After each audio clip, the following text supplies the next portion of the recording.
speakers. And Bruce promises me that we're going to have excellent weather. And if there isn't, then it's all Bruce's fault. Everyone agree to that? Hands up. Bruce's fault. Okay, there we go. All right. Some activities that have happened recently. There were a bunch of us at Tinkerfest. This is the first time CAAS went to Tinkerfest downtown Little Rock. It was great. We probably had about 65, 70 people stop by our booth. And apparently there were 2,000 people, or more than 2,000 people at the event. So that was a lot of fun, and I'd like to see us do that again next year. Finally, in October, we're going to have a board meeting, and at that board meeting, we're going to start talking about elections of officers. And we have all positions are pretty much open. 6 board members. I'm stepping down as president on the 1st of January, so that office is open. And we need secretary. I believe you're stepping down, are you not, Ed? Well, you want to keep it? If you want to keep it, that's fine. Go for it. But we would like to have people please send an email to me or any other of the board members and either nominate somebody, maybe someone you don't like, who knows, and or offer yourself up as a volunteer to take one of the offices. We really need that. Okay, so Rocky, as you see, is on Zoom, not here to run the program, so he asked me to do that. He's paying me, well, it's $20 an hour, right, Rocky? That's right. Something That's like right. that. That's right. Thank you so much. He's such a good friend. I'm only charging him $20 an hour because he's a fellow Italian American, so, you know. All right, so we're going to start off first with a brief presentation by me, and the title is Strategies to Reduce the Adverse Effects of Light Pollution. And basically what it is, I've been trying just a bunch of different filters and ideas with my telescopes in the common area where I lived in downtown Little Rock, just off of Napa Valley Drive. And it varies between Bortle 7 and Bortle 8. So we'll give you some ideas about that. So how do we shift over to my presentation?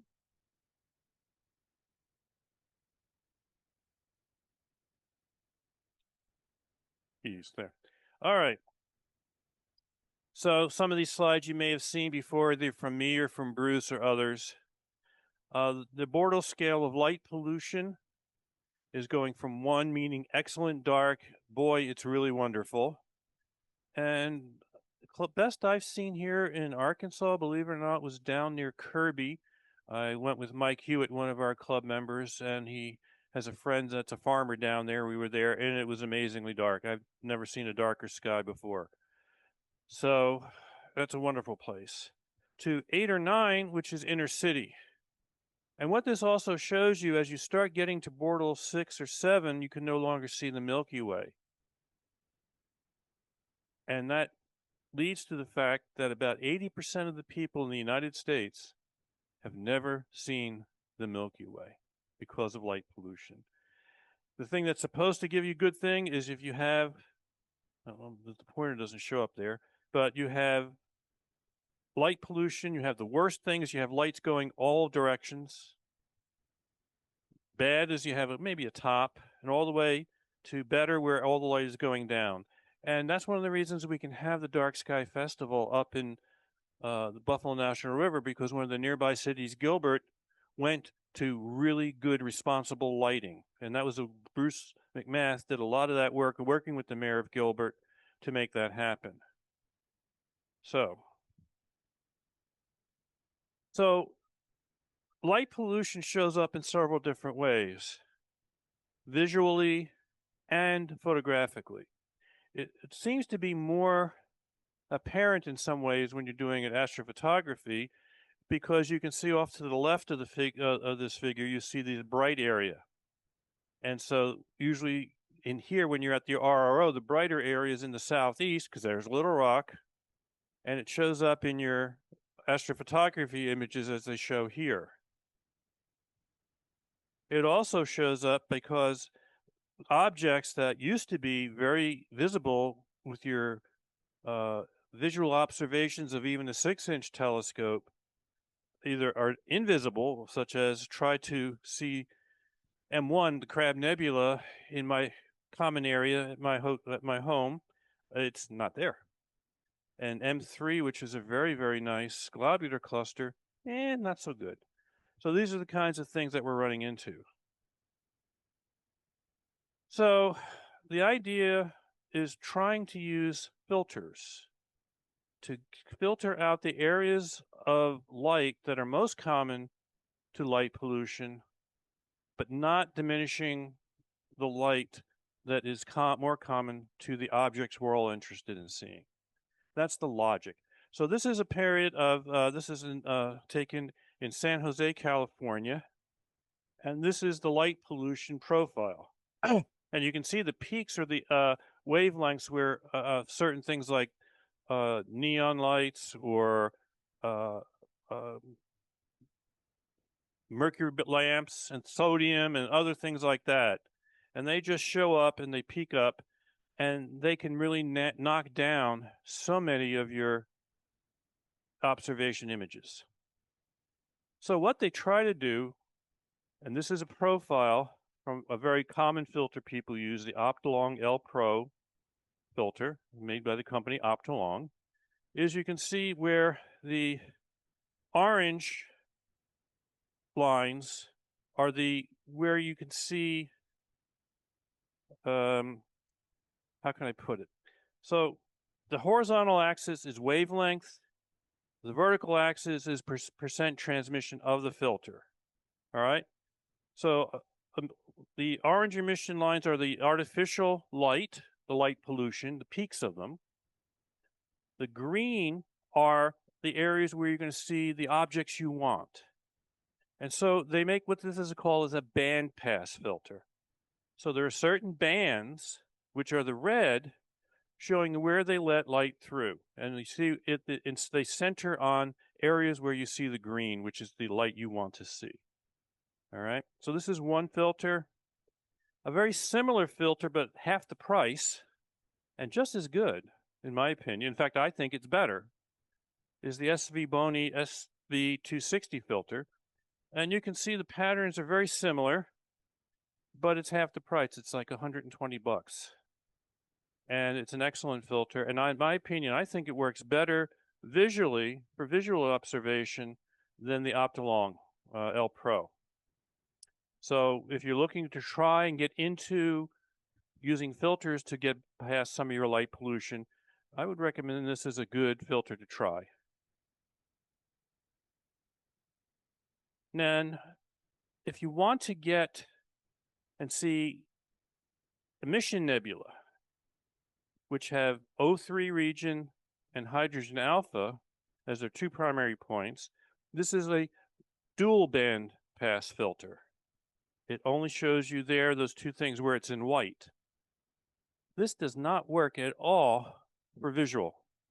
Zippo nada, you can't see a darn thing. But it does work very well photographically. You've seen some pictures that Jim Dixon has put up, that I've put up, and there's some other members in the community they've done this. All right? So, the big misconception about filters. Many people believe that the filters block all the light pollution while letting through all the good light you want to see. Well, no. These filters actually block a lot of light in all the parts of the spectrum. They block more of the light pollution than they do of the object you want. The filter will diminish what the object would have looked like had there been no light pollution. So if you go to a non-polluted area like we're going to go to the Buffalo National River and you throw that filter on there, you're going to go, wait a minute, that's dimmer than without the filter.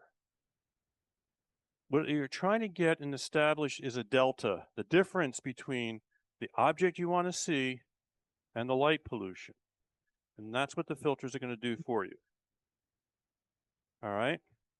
So my experience is the multiband filters like the L Pro and the 260 are good for visual observation. The L Enhance is a good one for photography. And they do a better job for photography than they do for visual. Okay. So another way to get around, I've talked about this numerous times, is using the filters in combination with a camera. You don't have to take pictures. This is a setup here I do for my neighbors when they go on their night walks. I have my telescope just in front of my house. There's a computer, there's a screen they can walk by, and you see it. The camera is so much more sensitive to light than our eyes. These are good things when we have like a BYOB party for the old. Most development I live in, mostly older folks, and they like their toddies and their drinks at night, and they walk around and they come over and they see this, and they're like, "Wow, this is cool." They can see it so much better than they could see it visually. The filter makes it better than there was no filter. I have my front yard is Borrelli 7 or Borrelli 8, which is pretty bad. All right. So it's there again. Some of you have found an easier and less expensive way than the setup I showed you. And these are these new smart telescopes. Darcy's got one. Stephen Coyne's not here. Rocky's got one. These are really nice. And you can see the price range, the lower end is, $500. Wow. And you can see beautiful images from these telescopes. What's come out more recently are what are known as quad band filters. And this one here is one that I like a lot, the Antlia quad band filter. And you can see, unlike the Optolong, the band passes are narrower to allow the good light through, and it eliminates more of the light pollution. And there are a couple of other filters like this. And what I found, the Antlia filter is really good for visual. I was shocked. I could see things I could not see. I could see the Crab Nebula with the Antlia filter, whereas with the Optolong filter, I couldn't see it. So I give everyone I get a chance. I have two of them. If someone wants to borrow one, you're welcome to do so. Try it with your telescope. And I think the quad band filters are better for photography than the tri-band filters. And I'll show you some images I took in here. So this is years of research, if you will. I tried over 15 different filters, and I tried them at my home, trying photography, visually, doing sketching. These are the filters in here that I talked about that seem to perform the best for me, in my opinion. Okay, I'm not being paid by anybody, although I wish they would. I wish. I don't have a YouTube channel and I don't get all the good stuff. So to show you some examples, these are some images that I took with the Antlia quad band filter. There's M13 in the upper left, M27, and M101. And these were taken in a Borrelli 8 situation.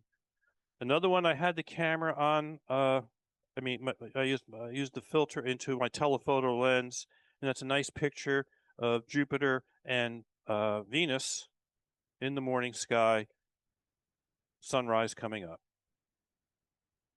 So give them a try. And as I said, if anyone wants to borrow one or two of them, I have a few, I'd be willing to let you borrow them. Do the experiments and try to beat this light pollution. Now, better than that, go to your city council meetings and tell them make responsible lighting. If Bruce could do that job that he did at Gilbert, maybe we can help him, get him to do it in Little Rock and Conway. Okay? Any questions? No questions?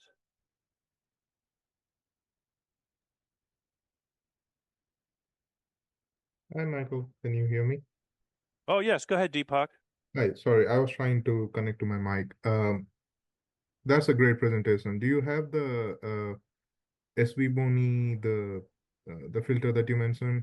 I Um, have all the filters that I mentioned, and I've tested them personally.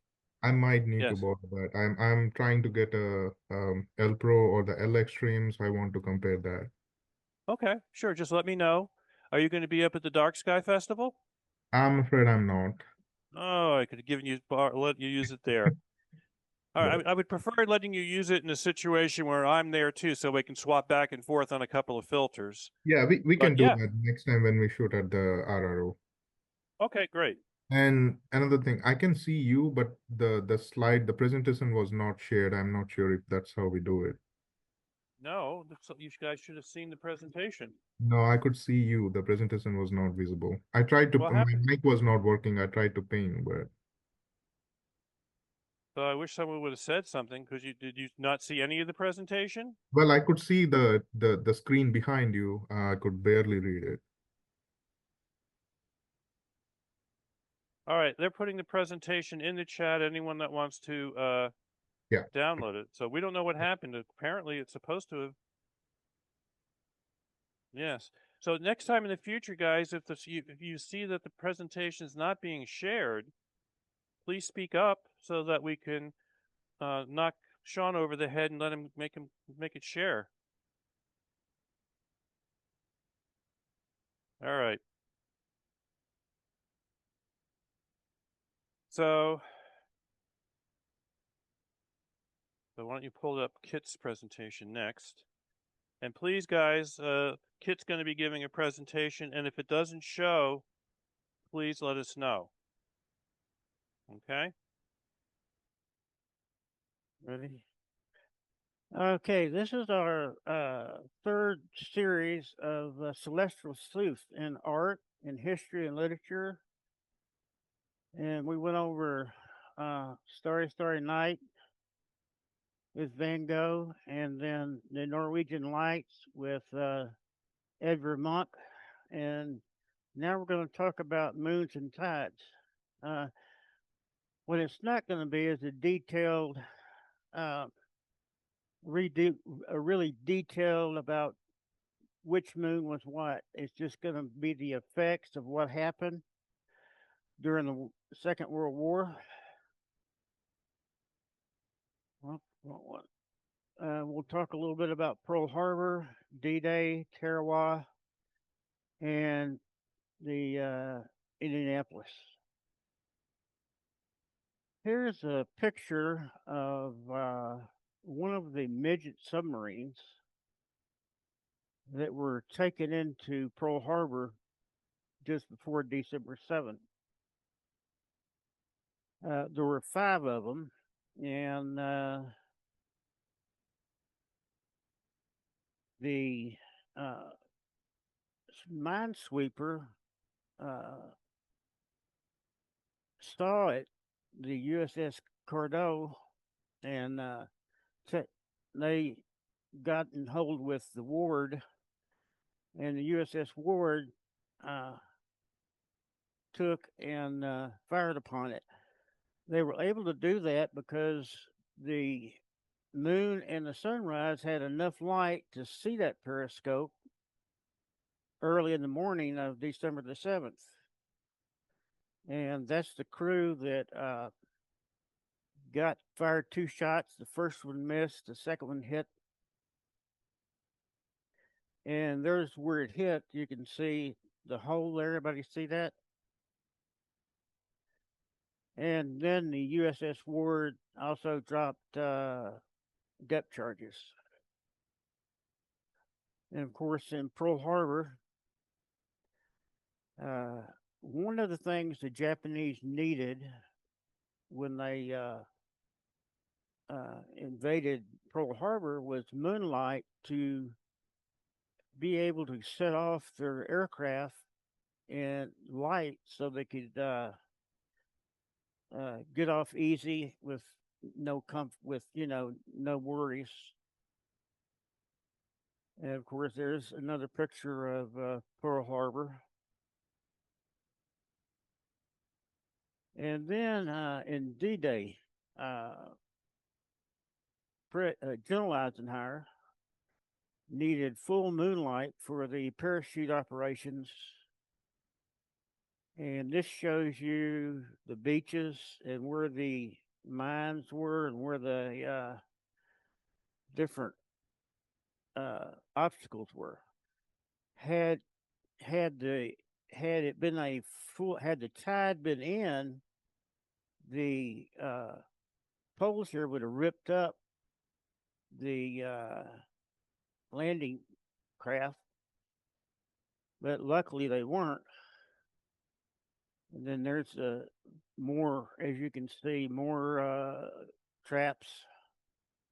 And of course, the paratroopers, they landed in moonlight and were able to get away. Of course, some of them got stuck, as you can see. That's famous. And that was one of the gun obstacles that when they got up there and found the actual guns weren't in there, they were just telephone poles. The actual guns were way back in the back. And of course, that right there is Tarawa.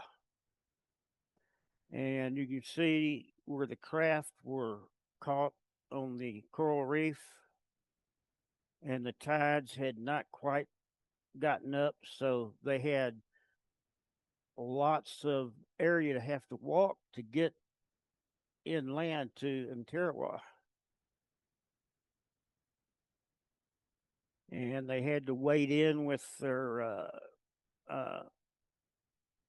rifles above their head.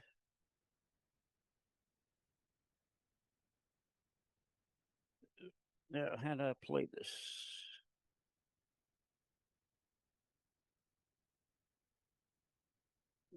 How do I play that?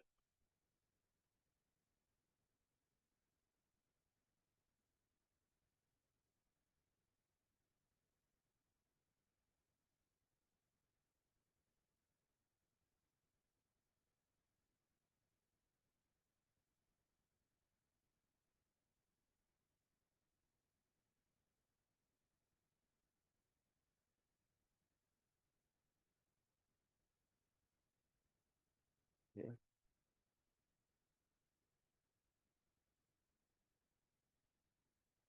Oh, wait a minute.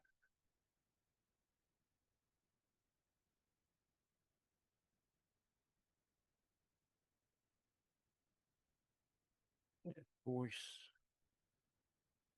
needs some sound to it. They can probably hear it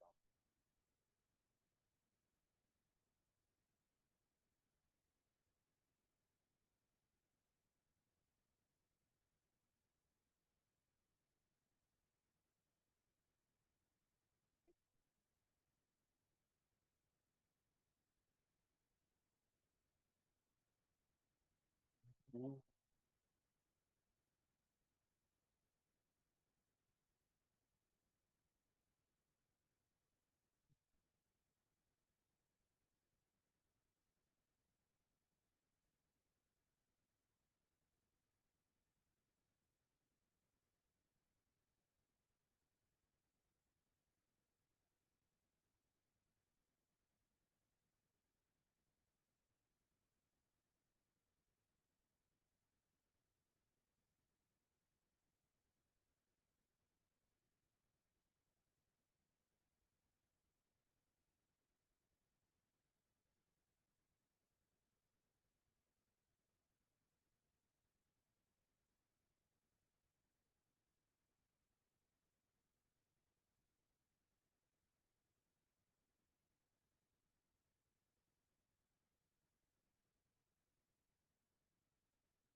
One of the reasons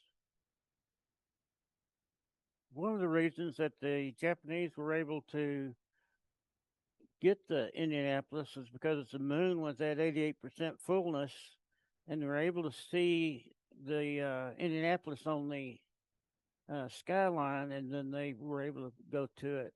And they actually shot 4 torpedoes into it, not 2. But anyway, that's just some ways that moons and tides have affected war and how they can do it. And that's just real quick and sweet. The only reason I made a PowerPoint was because the only people who can see what I'm going to show you is if you're sitting right here at front. Can you hear me? Okay. How many of you done this? How many of you done any of the Astronomical League observing programs? Okay. They've got 3 that are about the moon. And the first one is the Lunar Observing Program. That's what Bruce was talking about. Several of us worked on that together. That was fun. And that was to develop the skills of naked eye, binocular, and telescope looking at the moon, observations. Lunar 2 goes a little further, and they're wanting you to build your observing and record keeping skills. And they said that they want you to do this with written descriptions and or sketches and images. And it's not about making an artist out of you, but I'm going to tell you a bit about my, I've got 96 out of the 110 done. So, and the third Lunar Evolution program that the Astronomical League has is Rocky Togne's doing. He gets the credit for setting up that program. And that's about the Apollo landing sites and geology. But my reason for being here tonight and telling you about that is the other group that I have belonged to and has meant a lot to me is I'm a member of the Guild of Natural Science Illustrators. That had to do with part of what I did in my job. And this next one, for sketching, these are the tools I use. My friends who've come to the house, they can tell you that I work in the best lit place in the house, and that's my kitchen counter. And I have a simple set of pencils, and you know that the one that you use the most is the one that's the shortest. I get that later. And I don't have very many of them. They're graphite pencils, but my favorite tool is a simple mechanical pencil with a 2B lead in it. One of the things that I've learned with working with the Guild of Natural Science Illustrators, we had a lot of people across the country. I learned Photoshop from a man from NASA. I learned raised letter gold leafing from a conservator at the Smithsonian. But the biggest thing that I caught from all of the people I've been around is that learning to draw is learning how to see, to know what you're looking at. And on the moon, there's a couple other things here that I use besides pencils. If I'm drawing in grayscale, I need to know how gray my grays are, lights and darks. You can do this on your computer.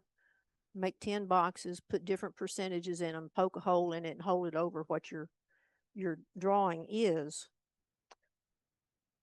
And I didn't put the eraser on there. I forgot that when I was taking the picture. Needed erasers, a sticky little thing that you can wad it up, get a clean place of it, kind of like chewing gum, and dip down and take pieces of graphite right off of your drawing. You don't rub it like a regular eraser that you have on your pencil. but the things that you do rub it with are these blenders. They're little paper things. They're hard, and you can smooth out your pencil strokes with those when you're doing a gradient or a tone on your drawings. Well, okay, next slide is you're going to, the more you know about what you're drawing, the easier it is to draw. So I have also on my kitchen counter a selection of maps and atlases and references that I'm using to plan my observations, because you're going to get out there at the telescope and look in that eyepiece and you're going to say, micey, that's a lot of craters out here. Not a one of them has a label on it. So if you know ahead of time what you're looking for, if you can find patterns that will lead you to your target, you'll be in good shape for finding what it is you want to observe. And with these maps and references, you're going to see a lot of craters, and they're mostly round, but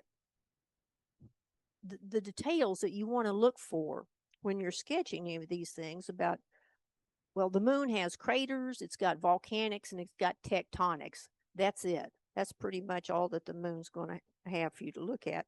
But look at the crater rim.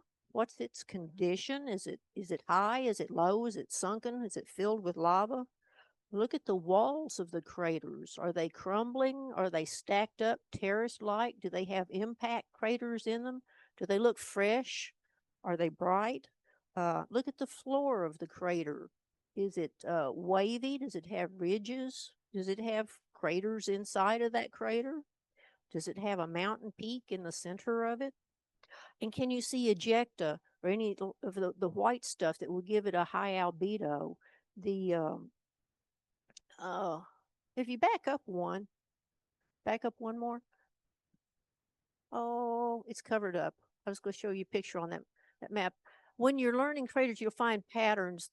With the Great Eastern Chain of the craters like Langrenus and Vendolinus and Petavius and Furnarius, those are one of the recognizable patterns. And Furnarius is funny because I didn't pay that much attention to it until I was looking at the moon in full light, and there's two really bright dots by that Furnarius crater, and I found out they have the nickname the headlights. So there's all kinds of common names for things that you won't find on these maps, but they're there, and it's handy to know about the common names. And for your art lesson, which won't take long at all, some of the things that people have told me about, well, I can't draw. How do you know you can't draw? Well, you just think you can't draw. Well, learning to draw is learning to see. And for example, I got a coffee cup here. We all know about coffee cups. They're round, they've got straight sides, and they've got a handle on them. So if you're thinking, well, it's round. Okay, that's round, and it's got straight sides, and it's got a round bottom too, and it's got a handle. Well, you're thinking the right shapes. But what you need to do is actually look at this coffee cup. Say, well, yeah, it's round. Take your pencil and just in the air, imagine outlining that oval. The oval's the foreshortened, and the same curve is at the bottom. And then when you see it like that, and you've made your imaginary shape in the air, you can do this. And yes, the sides are straight, and the curve on the bottom is the same as the curve on the top. And the handle is just added like this. It's got thickness. And that's your basic line drawing. And that's all there is to it. Now you can,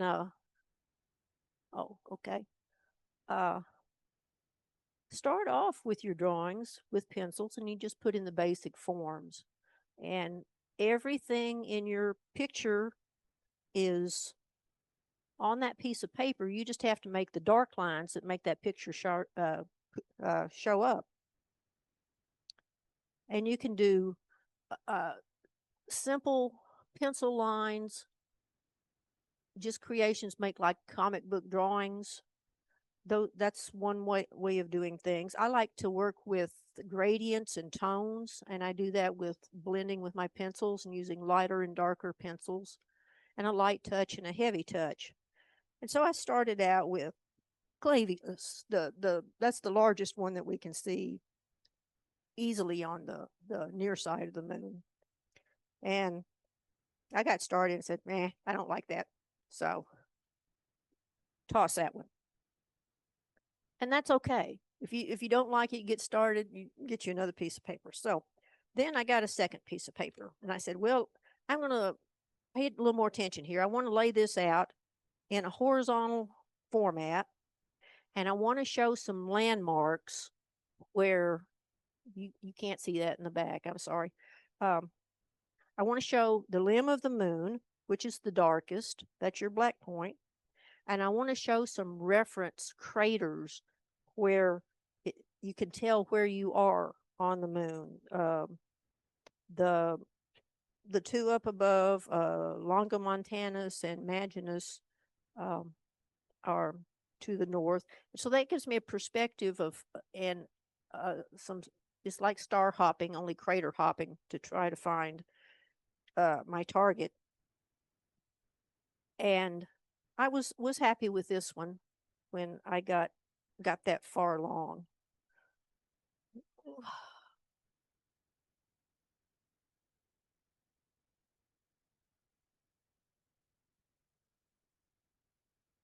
But there's another thing.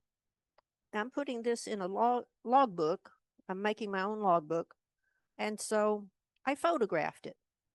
And when you photograph one of your pictures, like Michael said, your camera is more sensitive than our eyes are, and your camera is going to pick up more that's in your drawing.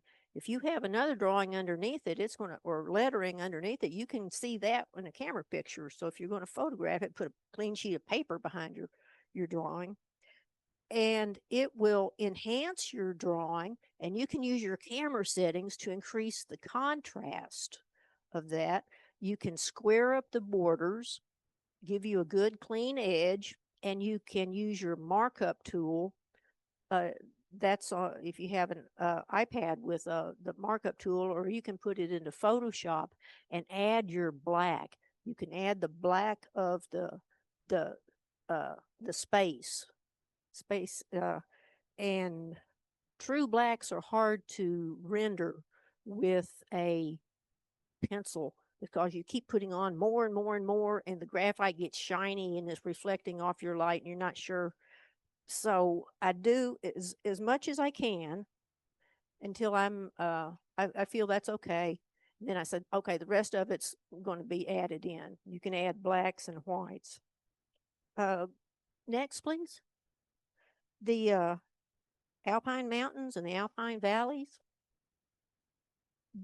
When you look at it through the eyepiece, you're not going to see any lines on there. You'll see differences in lights and darks, and that's your opportunity to draw those lines in to make those features pop out. This is faint. You probably can't see it from there, but after the camera looks at it, and you can adjust it for more contrast and add your terminator, which is not totally black just yet. You'll give you some ideas of where your drawing's going. And if you like it, you can click save, or you can go back to your drawing and do a little more. Said, I looked at this and said, well, Mare Frigoris really needs to be a little bit darker, but I said, that's okay. I'm not going to do it. So I did that one.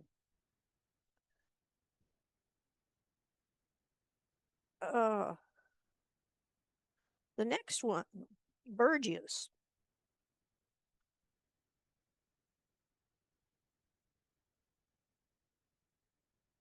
How many of you done Lunar 2?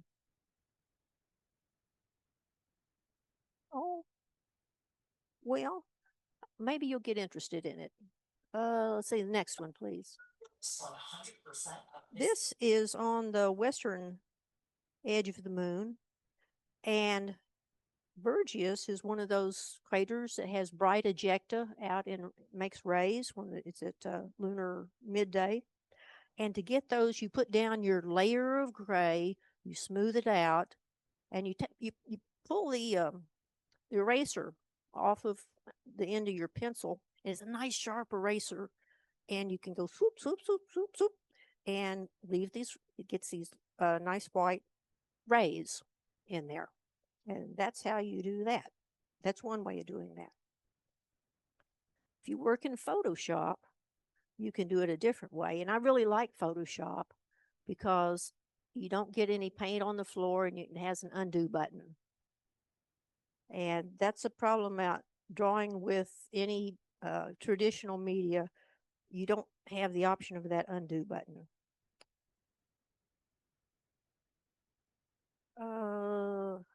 The next one is Crater Mueller. I don't know how to pronounce that. But what I want to show you in this little drawing is that I put the labels, the words, excuse me, right on top of the drawing. That's kind of a dangerous thing to do because if you're like me, you can be lettering, and this happens to every person who does lettering. You spell something wrong, or you're looking at it sideways and your writing goes uphill or it goes downhill.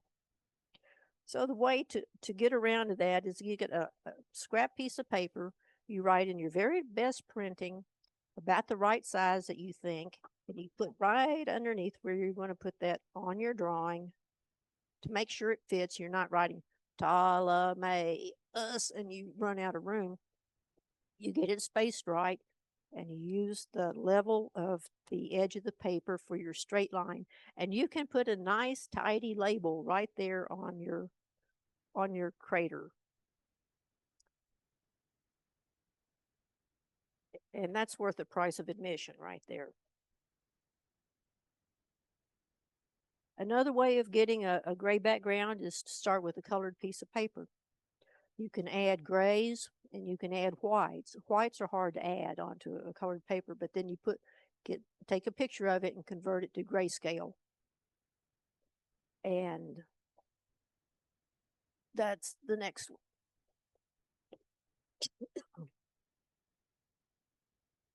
And you can use blue or brown or whatever color paper you have.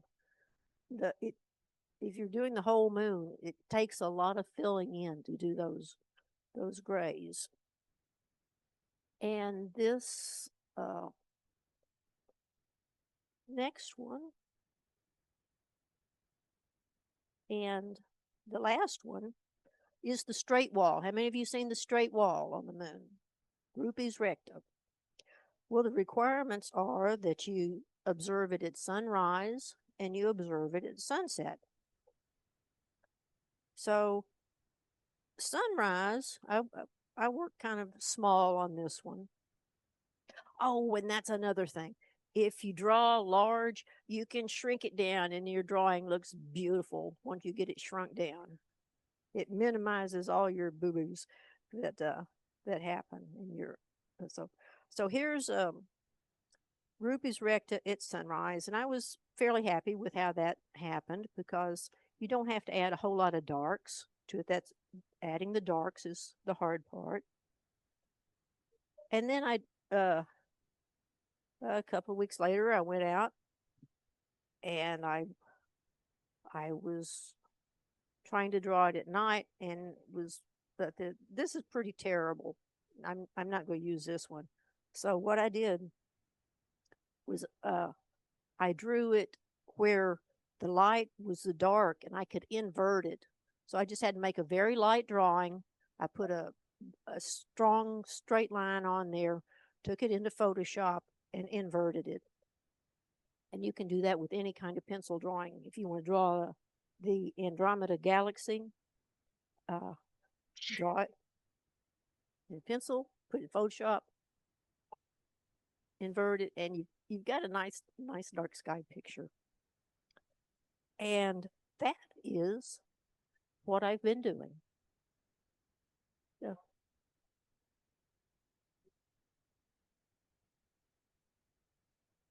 I did not stay at the eyepiece. I did all my research ahead of time. I planned, and I worked from images because I can't look and draw and look and draw. I can't see well enough in the dark to do much of anything. So I have to, the Grand Masters, and staying at the eyepiece, I get stick figures. I freely admit all of my eyepiece drawings are stick figures. The Grand Masters would have this device that would have strings on it to make a grid, and they would use that for grids. The technical side of, I'm not a fine artist at all. I've never claimed to be that, but the technical people who draw usually use a light table to work from, and that'll give you your placements of objects, and that's 90% of getting things right, because of the kinds of things that I did. If you're working in biology or geology or cartography, and you need to have the right things in the right place. And one of the illustration classes I had, the assignment was to draw a famous person, and it's pretty strange when you see a person that you think, well, that's kind of like, and this instructor comes by and says, move Walter Cronkite's nose this way. So yeah, if you want it to look right, you try to get it in the right place. Did that answer your question?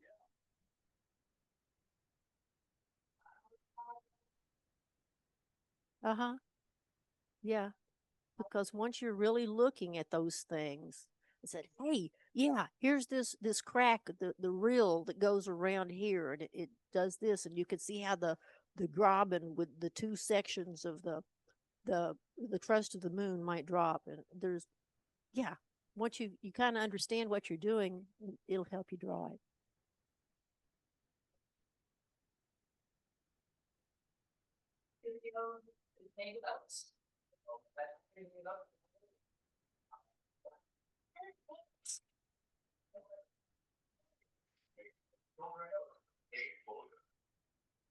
Plastic sleeves.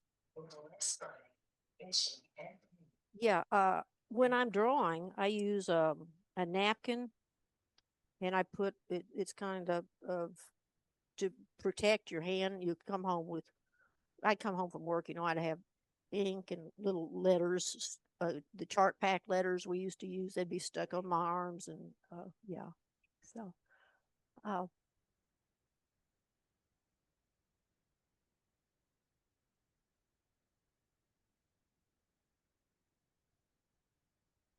mm-hmm. Mm-hmm.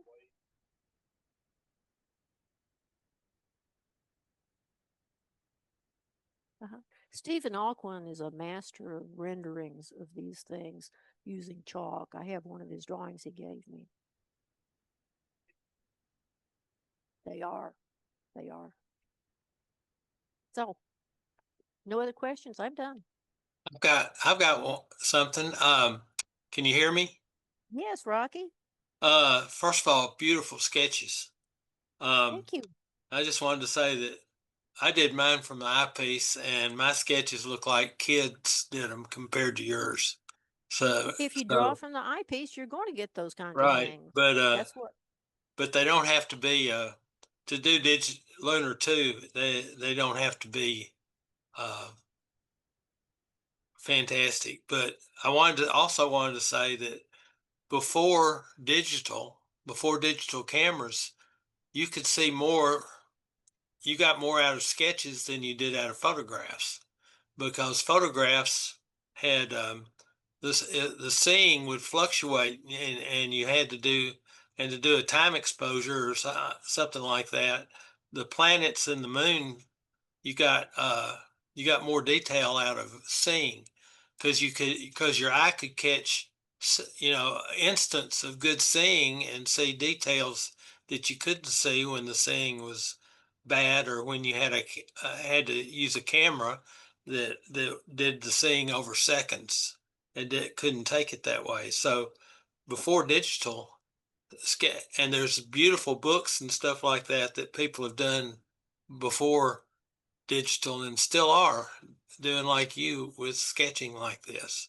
So Oh, it's the very, grandmasters, they did yeah, that with pen and ink, and then, man, I yeah, really admire them. yeah. Another thing about an illustration instead of a photograph is that you can highlight the parts that you want to see, and you Mhm. can just kind of barely indicate the others around it or leave them out completely. But I like having the togetherness of it to be able to go back to my notes and see what I was looking at and find it again.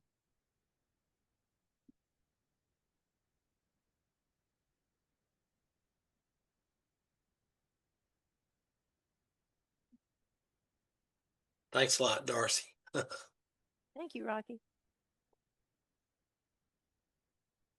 Okay, Mike.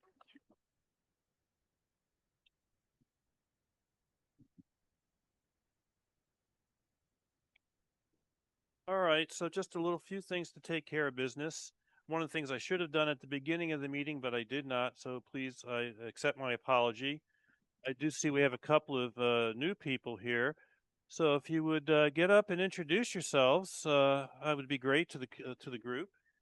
Anyone who's here for the first time? This is my wife Patty class, and we have just got started in astronomy. We're brand new. Well, we really hope you'll consider joining our club. And you can see we have another nice observatory here. Where do you guys live? Phoebe. All right. So a bit of a drive. But out.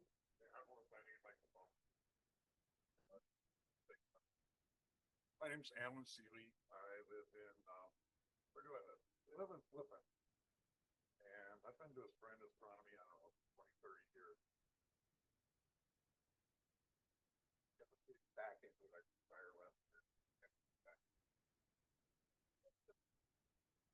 All right. So does anyone have any new business that they would like to discuss? All right, we'll come over.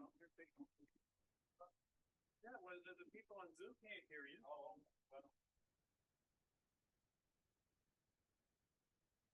The festival starts next Friday, the Dark Sky Festival.